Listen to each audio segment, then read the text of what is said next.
రండి. మనం ఇంకొక భక్తుని యొక్క చరిత్ర చూస్తాం. ఆహ్, మనం యాక్చువల్‌గా తులసి పత్రిక 4 అధ్యాయంలో రాయబడినటువంటి వరుసలో వెళ్తా ఉన్నాం. ఆ వరుసలో మరి 11 వచనాల్లో 11 మందిని గురించి పౌలు భక్తుడు ప్రస్తావించాడు. ఆ ప్రస్తావన వరుసలోనే మనం వెళ్తా ఉన్నాం. ఇవాళ ఏడో వ్యక్తి లూకా. ఏడో వ్యక్తిగా ప్రస్తావించబడిన భక్తుడు లూకా. అయితే ఈయన కొలస్సీ పత్రిక 4:14తో పాటు ఫిలోమోను 1:24లోను, 2 తిమోతి 4:11లోను ఆల్మోస్ట్ ఆల్ అపోస్తల కార్యాలు మొత్తంలో కూడా లూకా ప్రస్తావించబడ్డాడు. మరి ఈయన అంతియోకయ నుంచి వచ్చినటువంటి వాడు. ప్రాముఖ్యంగా వైద్యుడు అని చెప్పబడింది. అంతేకాకుండా చరిత్రకారుడు, పౌలుతో ప్రయాణం చేసినటువంటి మిషనరీ. మరి ఈయనకి అటాచ్డ్‌గా ఈయనకి సంబంధించినటువంటి సంఘాలు చూస్తే అంత్యోకయలో ఉన్నటువంటి సంఘం, అంతేకాకుండా రోమాలో ఉన్నటువంటి సంఘం. ఈయన జీవితం మనకి ఏం నేర్పుతుంది అని అంటే వృత్తి, అంటే పని చేసుకుంటా. ఈయన ఒక డాక్టర్, ఫిజిషియన్, వైద్యుడు. ఆ వృత్తి ప్లస్ దేవుని యొక్క పిలుపు మనం ఈయన జీవితంలో చూసినప్పుడు చాలా ప్రభావవంతమైనటువంటి సేవ జరిగించినట్లుగా మనం చూస్తాం. మనకు చాలా పని ఉంది, సేవ ఏం చేస్తాంలే అని అనుకునేటువంటి మనకి ఈయన మంచి పాఠం నేర్పిస్తాడు. చాలా మంచి పాఠం నేర్పిస్తాడు. కాబట్టి అంటే మన పని చేసుకుంటా ప్రభు పని చేయకూడదని ఎక్కడ లేదు. సో మన పని కూడా మనకి ముఖ్యమే. అంతకంటే ముఖ్యం ప్రభు యొక్క పని కూడా. అంటే ప్రభు పని అంటే మనం అసలు ఈ ఎపిసోడ్లన్నిట్లో శిష్యుల గురించి నేర్చుకున్నాం. 13 మంది శిష్యుల గురించి. ఆ తర్వాత ఇక్కడ కూడా యవనస్తులైనటువంటి పౌలు ద్వారా పెంచబడినటువంటి యవనస్తులైనటువంటి వ్యక్తుల గురించి కూడా చూస్తూ వస్తున్నాం. ఈయన ఏడో వ్యక్తి. అంటే దాదాపు 20 మంది, ఈయన 20వ వాడు మనం వ్యక్తులుగా చూసుకొస్తున్న వారిలో. ఈ 20 మందిని చూసినప్పుడు మనం ఒక పాయింట్ బాగా నేర్చుకుంటాం. కొంతమంది అంటే పేతురు, యోహాను భక్తులు లాంటి వాళ్ళు తప్ప మిగతా వాళ్ళు ఎవ్వరు కూడా మరి లైమ్ లైట్ లోకి రాలేదు, ప్రసిద్ధి చెందలేదు. వారికి ఏమంటారు, వాళ్ళు ఫేమస్ అవ్వాలని, ప్రసిద్ధి చెందాలని, వారికి పేరు రావాలని కోరుకోరా. అంటే అందరి జీవితాల నుంచి మనం నేర్చుకునేది అదే. ఈ వరస అంతట్లోంచి మరి వాళ్ళని కనుక మనం చూస్తే మరి ఈ లూకాను గురించి కనుక మనం చూసినట్లయితే కనుక మరి కొలస్సీ 4:14లో అంటే మన మెయిన్ పాఠ్యభాగంలో మరి పౌలు భక్తుడు అంటాడు, ప్రియుడైనటువంటి వైద్యుడు లూకా, ప్రియుడైనటువంటి వైద్యుడు అనే మాట మాట్లాడతాడు. మరి ఆయన గురించి చూస్తే మరి చాలా క్వైట్ గా, అంటే నిశ్శబ్దంగా కనిపిస్తాడు మనకి. మరి చాలా అంటే కోరుకోదగినటువంటి మనిషి. ఎందుకు ఆ మాట చెప్తున్నానంటే ఆయన యొక్క క్వాలిటీస్, ఆయన జీవితంలో ఉన్నటువంటి క్వాలిటీస్ ఆ విధంగా ఉంటాయి. చాలా జాగ్రత్త పరుడు, చాలా లోతైనటువంటి కనికరం కలిగినటువంటి వాడు. అవన్నీ కూడా తన యొక్క వ్యక్తిత్వం, తన యొక్క రాతల్లో కనిపిస్తుంది. ఆయన జీవితాన్ని కనుక మనం చూస్తే మరి ఇందాక చెప్తున్నట్లుగానే ఆయన ఒక వైద్యుడు, పౌలు భక్తుడు దాన్ని ఎత్తి చూపించాడు. అంతేకాకుండా ఆయన ఒక జెంటైల్, అంటే అన్యుడు, యూదుడు కాదు. ఇక మొత్తం కొత్త నిబంధన గ్రంథంలో ఉన్నటువంటి పుస్తకాలు రాసిన వాళ్ళందరిలో ప్రత్యేకత ఏంటి అంటే లూకా యూదుడు కాదు. మిగిలిన వాళ్ళందరూ ఆల్మోస్ట్ ఆల్ యూదులే. ఆల్మోస్ట్ ఆల్ కాదు, అందరూ యూదులే. ఒక తిమోతికే తన తల్లిదండ్రులు వేరువేరుగా, ఒకళ్ళు యూదుడు, ఒకళ్ళేమో గ్రీక్ అని చెప్పబడతారు. అంటే తల్లి యూదురాలు, తండ్రి గ్రీక్ అని చెప్తారు. అయినా తిమోతి పత్రికలు రాయలే. తిమోతికి పౌలు రాశాడు. ఓకే. సో ఈయన యొక్క ప్రత్యేకత ఏంటంటే కొత్త నిబంధన గ్రంథ పుస్తకాలు రాసిన వాళ్ళలో యూదుడు కానటువంటి వాడు. ఈయన 2 పుస్తకాలు రాశాడు, మనకు తెలుసు. ఒకటి లూకా సువార్త, రెండవది అపోస్తలుల కార్యాలు. లూకా చాలా సన్నిహితంగా పౌలు భక్తులతో నడిచినటువంటి వాడు. Is a close companion. చాలా సన్నిహితమైనటువంటి వ్యక్తి పౌలు భక్తులతో. ఆయన యొక్క మిషన్ జర్నీస్ లో, మరి ముఖ్యంగా 2వ మిషన్ జర్నీ, 3వ మిషన్ జర్నీలో పౌలుని వెంబడించినటువంటి వ్యక్తి. అది కూడా చాలా క్లోజ్ గా, దగ్గరగా వెంబడించినటువంటి వ్యక్తి. ఇందాక చెప్పినట్లుగానే ఈయన లూకా సువార్త రాశాడు. లూకా సువార్త యొక్క దృష్టికోణం కనుక మనం చూస్తే, యేసుక్రీస్తు ప్రభు అందరికీ రక్షకుడు అనే దాన్ని ఎక్కువగా ఆయన ఎత్తి చూపించాడు. మరి ఆయన యొక్క ఎక్కువగా ఇంకా ఎత్తి చూపించిన విషయాలు ఏంటి అంటే కనికరం, ప్రార్థన, పరిశుద్ధాత్మ దేవుని గురించి, స్త్రీల గురించి, మరి పేదవారి గురించి, బయటికి తోలివేయబడిన వారి గురించి, అంటే అవుట్ క్యాస్ట్, వెలివేయబడిన వారి గురించి, ఇటువంటి వారి గురించి ఎక్కువగా తను ఎత్తి రాశాడు. మిగిలిన వాళ్ళు రాయనటువంటి కొన్ని విషయాలు, మిగిలిన సువార్తికులు రాయనటువంటి కొన్ని విషయాలు రాశాడు. అందులో ఉదాహరణకి సమరయ స్త్రీ గురించి ఇంకెవరు రాయరు. సారీ కాదు, ప్రాడిగల్ సన్, తప్పిపోయి తిరిగి దొరికినటువంటి కుమారుని గురించి రాశాడు.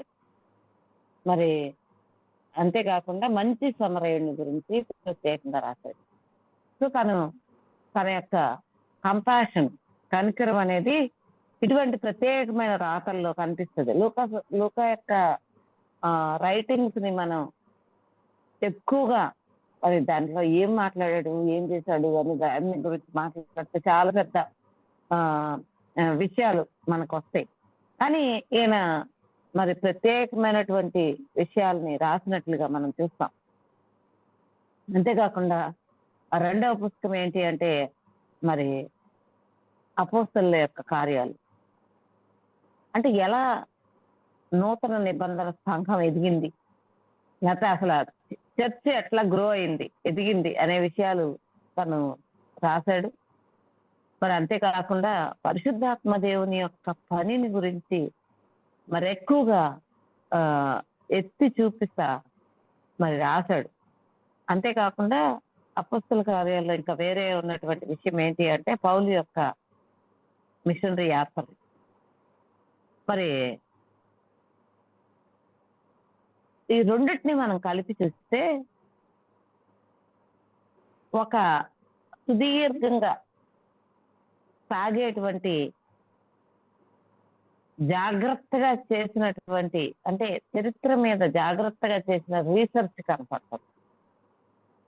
ఆయన వెతికినటువంటి విషయాలు, ఆయన కనుగొన్నటువంటి విషయాలు కనిపిస్తాయి. అయితే ఇంకొక హైలైట్, లేకపోతే ఇంకొక గొప్ప విషయం ఏంటి అంటే లూకా విషయంలో, లూకా 2 పుస్తకాలు రాశాడు, కానీ ఆ 2 కలిసి పావు భాగం ఉన్నాయంట. 27.5% ఉన్నాయంట న్యూ టెస్టిమెంట్ లో. ఎట్లా చెప్పబడింది అంటే, న్యాయానికి న్యూ టెస్టిమెంట్ లో 260 అధ్యాయాలు ఉన్నాయి. మీరు లెక్క పెడితే మనకి పట్టిక ఉంటుంది కదా, పాత నిబంధన గ్రంథాలు, కొత్త నిబంధన గ్రంథాల పట్టిక, అందులో అధ్యాయాలు ఇస్తాడు. అధ్యాయాలన్నీ లెక్క పెడితే 260 అధ్యాయాలు ఉన్నాయి. అయితే అందులో 28 + 24 అధ్యాయాలు, 28 అధ్యాయాల అపోస్తలుల కార్యాలు, 52 అధ్యాయాలని లూకా భక్తుడు రాశాడు. ఎందుకు 27.5% అనేది అన్నారు అని అంటే, వచనాలు ఎన్ని వచనాలు రాశాడు ఒక్కొక్క అధ్యాయంలో అనుకుంటా. లెక్క పెడితే వచనాలు లెక్క పెడితే మరి ఈయన యొక్క కంట్రిబ్యూషన్, లేకపోతే ఈయన ఏమిచ్చాడు బైబిల్లో అని చూసినట్లయితే 1/4 కన్నా ఎక్కువ ఇచ్చాడు. పౌలు భక్తుడు 13 పుస్తకాలు రాస్తే సగం ఇచ్చాడు న్యూ టెస్ట్మెంట్ లో దాదాపుగా. ఈయన దాదాపుగా మరి 1/4 ఇచ్చాడు. అంటే పౌలు భక్తుడు లోకా కలిస్తే 3/4 రాసిచ్చారు అన్నమాట కొత్త నిబంధన బైబిల్. అది పరిస్థితి.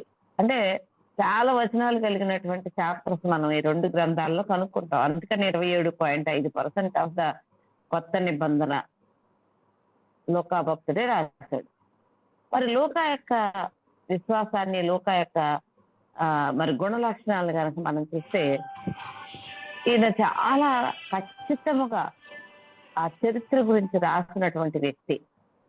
మరి లూకా సువార్త 1వ అధ్యాయం 1-4 వరకు కనుక మనం చూస్తే ఆయన విషయాల గురించి చాలా జాగ్రత్తగా పరిశోధన చేశాడు. ఎందుకంటే ఈయన యేసుక్రీస్తు ప్రభువుతో ఉన్నవాడు కాదు, పైగా యూదుడు కాదు. మరి అందుకనే చాలా జాగ్రత్తగా, చాలా ఒక అడుగు ముందు వెళ్ళి చాలా జాగ్రత్తగా ఆయన పరిశోధన చేసినట్లుగా మనం కనుగొంటాం. తర్వాత చూసినట్లయితే ఒక డాక్టర్గా, ఆయన ఒక వైద్యుడు కాబట్టి మరి ఆయన యేసుక్రీస్తు ప్రభు యొక్క స్వస్థతల గురించి, లేకపోతే వాళ్ళు ఎదుటి వాళ్ళు ఎలాగా శ్రమ పట్టబడ్డారు ఆ అనారోగ్య పరిస్థితుల వలన అనేటువంటి, అంటే హీలింగ్స్, స్వస్థతలు, ప్రభు చేసినటువంటి స్వస్థతల గురించి చాలా డీటెయిల్డ్ గా, చాలా విపులంగా రాశాడు. ఎందుకంటే ఆయన డాక్టర్ కనుక. మరి అంతేకాకుండా 2 తిమోతి 4:11 ఆయన గురించి ఏం చెప్పబడిందంటే చాలా మరి నమ్మకమైన, నిజాయితీ కలిగినటువంటి స్నేహితుడు. 2 తిమోతి 4:11 పౌలు భక్తుడితో ఆయన చివరి వరకు, ఆ పౌలు భక్తుడు 2వ చెరసాల్లో మరి డంజన్స్ లో, చీకటి గృహంలో వేయబడినప్పుడు కూడా లూకా నా దగ్గర ఉన్నాడు అని రాస్తాడు ఆయన. 2 తిమోతిలో రాస్తాడు ఆ మాట. అంటే అందరూ విడిచిపెట్టి వెళ్ళిపోయారు కానీ లూకా నా దగ్గర ఉన్నాడు అంటాడు. మరి ఇతరులందరూ కూడా వదిలి వెళ్ళినప్పటికీ కూడా పౌలుతో కలిసి ఉన్నటువంటి గొప్ప నిజాయితీ కలిగినటువంటి స్నేహితుడు, పౌలు యొక్క స్నేహితుడు.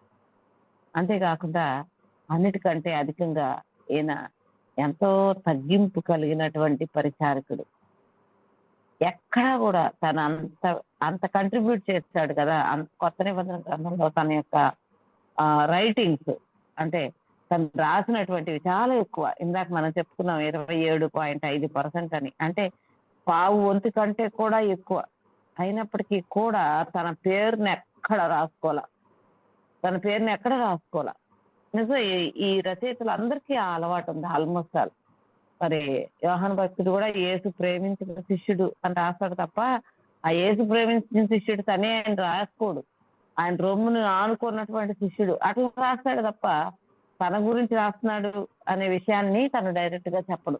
అంటే ప్రభువుతో తిరిగినటువంటి వారు ఏ రకమైన గుణ లక్షణాలని అవలంబించుకున్నారో అటువంటి గుణగణాలని వైద్యుడైన లూకా పౌలుతో తిరగకుండానే మరి వాటిని తెచ్చుకున్నాడు. అంటే అన్ని జాతి నుంచి వచ్చి చాలా లోతైనటువంటి మారుమనసు రక్షణ అనుభవం కలిగినటువంటి వ్యక్తిగా ఎదిగి మరి ఆ యొక్క అనేక విషయాల్ని ఇన్వెస్టిగేట్ చేసి, పరిశోధించి, కనుగొని వాటిని ఒక క్రమంలో పొందుపరిచి మనకిచ్చాడు లూకా.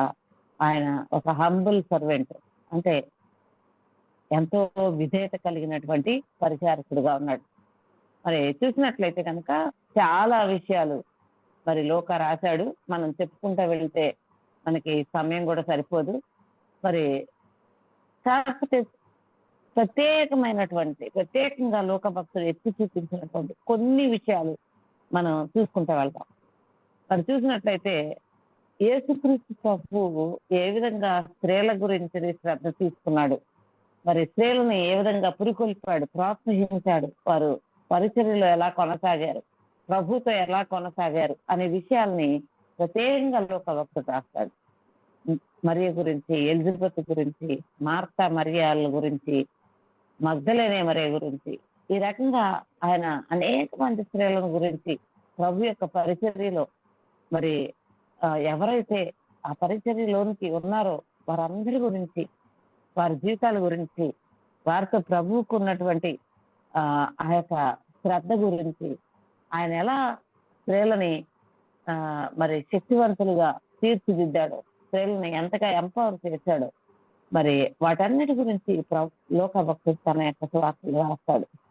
మరి చూసినట్లయితే మరి అంతటికంటే ఎక్కువగా మరి ప్రభువుకి మరలా లోకాకు కూడా మరి ఆ పాపుల గురించినటువంటి ప్రేమ, మరి లేకపోతే తోసివేయబడినటువంటి వారు, పక్కకు తోసివేయబడినటువంటి వారి గురించినటువంటి ప్రేమ మనం చూస్తాం. నిజమే. అందుకని ఇందాక నేను చెప్పాను కదా, ఆయన ప్రత్యేక రాసినటువంటి ఉపమానాలు చెప్పుకోవాలంటే మంచి సమ్మతైన కదా, తప్పిపోయి తిరిగి దొరికినటువంటి కుమారుడు, good Samaritan and prodigal sun, వీళ్ళ ఎగ్జాంపుల్స్ లోకాభక్తుడు ప్రత్యేకంగా రాశాడు. మరి అంతేకాకుండా ప్రార్థన యొక్క ప్రాముఖ్యత ఏంటి, పరిశుద్ధాత్మ దేవుని యొక్క పాత్ర ఏంటి ఒక విశ్వాస జీవితంలో, ఒక సంఘంలో, ఒక పరిచర్యలో పరిశుద్ధాత్మ దేవుని యొక్క పాత్ర ఏంటి అనే విషయాలు లోకభక్తుని యొక్క రచనలోంచే మనం కనుగొంటాం. మరి పరిశుద్ధాత్మ దేవుని యొక్క పనులే మరి అపోస్తల కార్యాలు నిండా ఉంటాయి. యాక్చువల్గా అపోస్తల కార్యాలు అని అంటారు కొంతమంది, పరిశుద్ధాత్మ దేవుని యొక్క కార్యాలు అని కూడా అంటారు. సో పరిశుద్ధాత్మ దేవుడు ఏ విధంగా నడిపిస్తాడు, ఏ విధంగా ఒక వ్యక్తిని ఎన్నుకొని తెలుసుకొని నిలవబెట్టి పని చేపిస్తాడు అనే విషయాలు మరెక్కువగా మనకి అపోస్తల కార్యాల్లో కనిపిస్తూ ఉంటాయి. అది లోకా భక్తుడు రాసినటువంటి పుస్తకం. అంతేకాకుండా మరి దేవుణ్ణి స్తుతించటం, దేవుని ఎంత సంతోషించటం అనే విషయాలను కూడా చాలా ప్రత్యేకంగా ఆయన ఎత్తి రాశాడు. మరి చూసినట్లయితే అనేకమైనటువంటి పాఠాలు మనం లోకభక్తి ద్వారా నేర్చుకుంటాం. ఎందుకు అంటే చాలా సార్లు మరి చదువుకోవటం చాలా అవసరం. విద్యను ఆర్జించటం, జ్ఞానాన్ని ఆర్జించటం, ఇంటలెక్చువల్ అంటే జ్ఞాన సంబంధమైనటువంటి విషయాల్ని కలిగి ఉండటం అనేది చాలా ముఖ్యమే అని అనిపిస్తుంది లోకా జీవితంలో చూసినప్పుడు. ఎందుకంటే విశ్వాసము ఆ జ్ఞానం కలిసి వెళ్తా ఉంటాయి. ఎందుకంటే జ్ఞానంలో ఒక అవగాహన ఉంటుంది. ఆ అవగాహన అనే విశ్వాసాన్ని కానీ, వాక్యాన్ని కానీ, ప్రభువుని కానీ, ప్రభు యొక్క ఉద్దేశాలను కానీ, పరిశుద్ధాత్మ దేవుని యొక్క నడుపుదలను కానీ, వాటన్నిటినీ చాలా క్లియర్గా స్పష్టంగా తెలుసుకోవడానికి మరి ఆ యొక్క ఆ జ్ఞానం అనేది ఉపయోగపడుతుంది మనకి. అంటే నేను చదువుకుంటే వచ్చే జ్ఞానమే అని నేను అంటలేదు. యెహోవా యందలి భయభక్తులు కలిగి ఉండటం జ్ఞానమునకు మూలమని దేవుని వాక్యం సెలవిస్తా ఉంది. అంటే నేను అనేక మందిని వ్యక్తిగతంగా గమనించా. వాళ్ళు ప్రభువుని ఎరక్కముందు ఎంతో ప్రభువుని ఎరక్కముందు ఎంతో అంటే మాట్లాడటం రాదు, విషయాలను పరిష్కరించుకోవడం రాదు, సమస్యని లేకపోతే విషయాలతో డీల్ చేసుకోవడం రాని వాళ్ళు ప్రభువుని ఎరిగిన తర్వాత వారు ఎంతగా ఎదిగారు అని అంటే, మరి ప్రభు ఎంత గొప్ప జ్ఞానాన్ని ఆ వ్యక్తులకు ఇచ్చారంటే ఒకసారి ఆశ్చర్యం వేస్తుంది. వాళ్ళు పరిస్థితుల్ని చూసే విధానం, ఆ పరిస్థితుల్లో ఉన్న సమస్యల్ని దానికి ఒక పరిష్కారాన్ని తెచ్చుకునే విధానం, అవన్నీ చూస్తే చాలా ఆశ్చర్యం వేస్తుంది. ఇంటలెక్చువల్ అంటే కేవలం చదువుతూ వచ్చేది మాత్రమే కాదు. మరి ప్రపంచాన్ని చదువుకున్నప్పుడు జ్ఞానం వస్తుంది, అందులో తప్పలేదు. కానీ దైవ సంబంధమైనటువంటి జ్ఞానం కేవలం చదువుకోవటం నుంచి రాదు. దేవుని యందు మనం రక్షణ మారుమనసు పొందిన తర్వాత మనం దేవుని యందు భయభక్తులు కలిగి ఉండటం వలన జ్ఞానం వస్తుంది. ఆ విధంగా చూసుకుంటూ పోతే జ్ఞానం చాలా విషయాల నుంచి వస్తుంది మనం. సో అటువంటి జ్ఞానం మరి అటువంటి జ్ఞానం విశ్వాసము కలిసి నడుస్తాయి అనేది లోక మనకి బోధిస్తాడు. మరి ఈయన వైద్యుడు కదా, ప్రత్యేకమైనటువంటి దృష్టిని సారించాడు కొన్ని విషయాల మీద. వాటిని రాసుకొని వచ్చాడు తన లూకాసు వార్తలను, అపోస్తలుల కార్యాల్లో. మరి తర్వాత ఈయన జీవితం మనకేమి బోధిస్తుంది అంటే, దేవుడు అందరినీ ప్రేమిస్తాడు, యూదుల్ని మాత్రమే ప్రేమించలా. పాత నిబంధన గ్రంథాన్ని బట్టి యూదులకు చాలా గర్వం. ఏంటి, దేవుడు మావాడే అనే గర్వం ఉండింది. నాకు సంబంధించినటువంటి దేవుడు, మా దేవుడు అనేటువంటి గర్వం ఉంది. కానీ అన్ని కాలాల్లో కూడా మనం తరచి చదివితే, పాత నిబంధన కానీ కొత్త నిబంధన కానీ, యేసుక్రీస్తు దేవుడు మరి ఆయా సమయాల్లో అన్ని జనులని తన వరసలోకి చేర్చుకున్నాడు. అది మనం స్పష్టంగా చూస్తాం. రూతు ఉదాహరణ కొరకు, రూతు, రాహాబు, ఇవన్నీ కూడా ఉదాహరణలే. తన దగ్గరకు వచ్చిన వాడిని ఎప్పుడు కూడా దేవుడు తోసిన ఇలా పాత నిబంధనలో కూడా వాళ్ళని మెయిన్ లైన్ లోకి తీసుకొని వచ్చాడు ఆయన. మరి అయితే కానీ మరి ధర్మశాస్త్రం వారిది కనుక వారికి దేవుడు ఇచ్చినటువంటి ఆజ్ఞలు, వాటి తాలూకా ఉదాహరణలు, ఒక చరిత్ర, దేవుని చేత నడిపించబడిన చరిత్ర వాళ్ళకు ఉంది కాబట్టి దేవుడు యూదుల్నే ప్రేమిస్తున్నాడేమో అనేటువంటి ఒక ఒక అపోహ పాత నిబంధన కాలంలో ఉండింది. కానీ దేవుడు అందరికీ దేవుడు, యేసుక్రీస్తు అందరికీ ప్రభు అనేటువంటి విషయాల్ని మరి లోకా జీవితం మనకు తీర్చేస్తుంది. ఎందుకంటే ఈయన ఒక జంటాయిల్, అంటే యోదయతరుడు, యూదుడు కానివాడు. మరి చూసినట్లయితే అందరిలాగా ఈయన కూడా చాలా మౌనంగా ఉంటా విశ్వసనీయమైనటువంటి పరిచర్యని మరి కొనసాగించాడు. అంతేకాకుండా విషయాలని చాలా లోతుగా, దేవుని విషయాలని చాలా లోతుగా తీసుకుని వెళ్ళాడు. పైపైన జీవించినటువంటి వ్యక్తి కాదు, లోతైనటువంటి వ్యక్తి, నమ్మకమైన పరిచర్య చేసిన వాడు. అంతేకాకుండా ఏమి ఫేమ్లోకి ఏం రాలా, బోధ చేసినట్టు అయ్యి చేసినట్టు మనకేం తెలియదు అసలు. మరి కానీ చాలా ప్రశస్తమైనటువంటి 2 పుస్తకాలని ఆయన రాశాడు. మరి చూసినట్లయితే మరి కనికరం కనికరము అనేది చాలా బలమైనటువంటి పరిచర్య అనే విషయాన్ని మనకు బోధిస్తాడు ఈయన. మరి చూసినట్లయితే అటువంటి బ్యాక్గ్రౌండ్ ఉన్నటువంటి వైద్యుడు లోక ఎక్కువ రాయబడ్ల.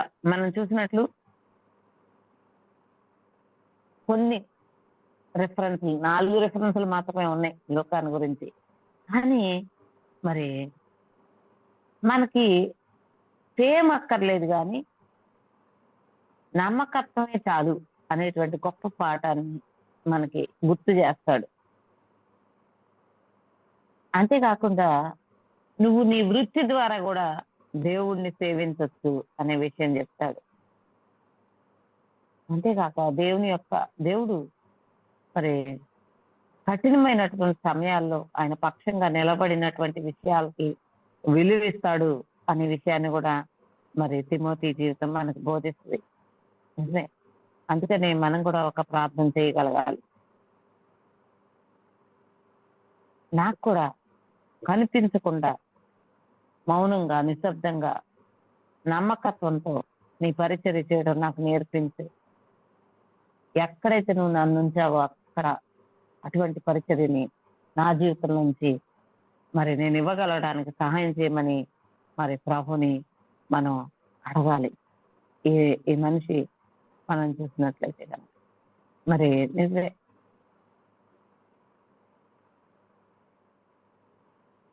అటువంటి జీవితాన్ని కలిగి ఉన్నటువంటి వ్యక్తులు మనకు చాలా తక్కువ మంది కనిపిస్తారు. కాబట్టి లోక జీవితం గురించి ఆలోచిద్దాం. ఇంకా నేను ఇంకా విపులంగా వెళ్తే చాలా పెద్దదైపోతుంది లోక జీవితంలో చాలా పెద్ద విషయాలు ఉన్నాయి.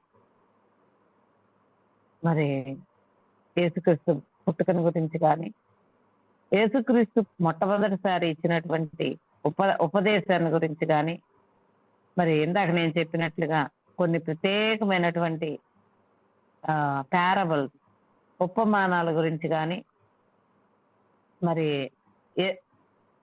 పునరుద్ధానం చెందినటువంటి యేసుక్రీస్తు ప్రభు వారు ఎమ్మాయి మార్గంలో వెళ్తున్నటువంటి ఆ యొక్క దృశ్యాన్ని కానీ, మరి ఆ గ్రేట్ కమిషన్ అంటే ఆ యొక్క ఆజ్ఞనిచ్చి ఆయన ఆరోహణమైనటువంటి విషయాలను కానీ చాలా ప్రత్యేకంగా మరి లోకా భక్తుడు రాశాడు. ఈయన ఈయన యొక్క రైటింగ్స్ మార్కు సువార్తని ఆధారంగా తీసుకొని ఆయన రాశాడు అని చెప్పబడతా ఉంటాయి అన్నమాట. మరి అటువంటి ప్రత్యేకమైనటువంటి విషయాల్ని మార్కు సువార్తలో ఉన్నటువంటి విషయాలు కాదు కానీ ప్రత్యేకమైనటువంటి విషయాల్ని, అదిగాక యేసుక్రీస్తు ప్రభుని ఒక మానవుడిగా చిత్రీకరిస్తూ ఆయన దైవ మానవుడు అనేటువంటి విషయాన్ని ఎక్కువగా ఎత్తి చూపిస్తా మరి రాశాడు. అంతేకాకుండా ఈయన యొక్క ఆ యొక్క సువార్త పుస్తకంలో కానీ అపోస్తల కార్యంలో కానీ ఆయన ఒక వ్యక్తికి వీటిని రాసినట్లుగా మనం ప్రత్యేకంగా కనుక్కుంటాం. అసలు మొదలు పెట్టడమే థెయోఫిలా అనేటువంటి వ్యక్తికి మరి ఆయన ఉత్తరం రాసినట్లుగా మనకు తెలుస్తుంది. లోకా సువార్త కానీ అపోస్తల కార్యాలు కానీ. అంటే థెయోఫిలా అనే ఆయన మరి ఒక అన్య జనాంగంలో ఉన్నటువంటి ఒక పెద్ద ఆఫీసర్ అని చెప్తారు. మరి మనకి నిజంగా థెయోఫిలా గురించి తెలియదు కానీ ఆయన్ని ఉద్దేశించి రాసుకుంటా వచ్చాడు ఈయన. మరి కానీ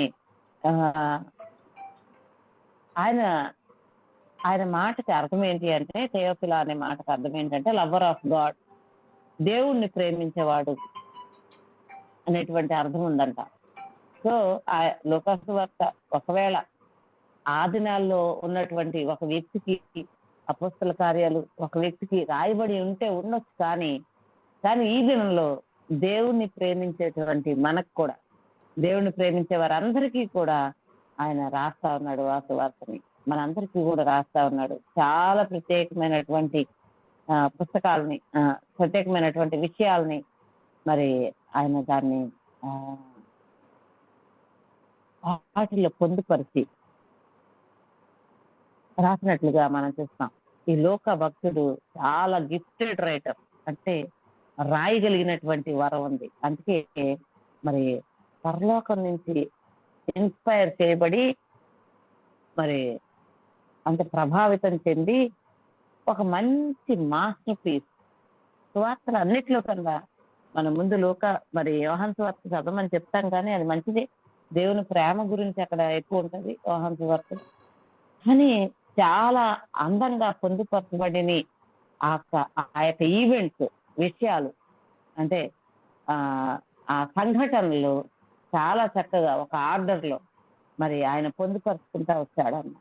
మరి దేవుని చేత ప్రేరేపించబడినటువంటి ఒక మాస్టర్ పీస్ని మనకి ఇచ్చాడు. చాలా అందమైనటువంటి ఆయన యొక్క రాతల్ని ఆయన మనకి అందజేశాడు.